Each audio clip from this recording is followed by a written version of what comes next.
Neçe gün paylab yolunu yine gelyen günüm.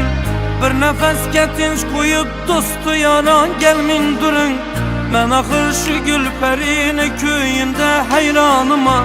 Vesıl çağıdır şu dem aynı şam gelmin durun.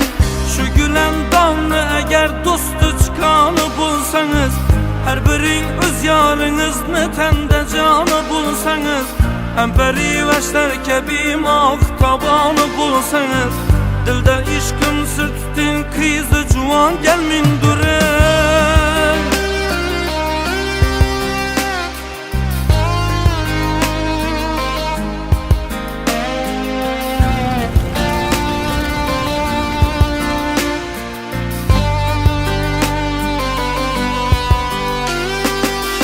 Caylağanman birini kalbıma ahır ağalar. Gülmeyiz ahvalıma derdim yamandır ağalar. Şu fırsattimin durun canımlı canlı cadular. Titreter hazır kopar ahır zaman gelmin durun. Bir gelip men bu caya açılmin dursun kapılar. Telefonla tinç koyun birden başka iş tapılar. Şu dem hayallar birleşip bağda oynar ahular.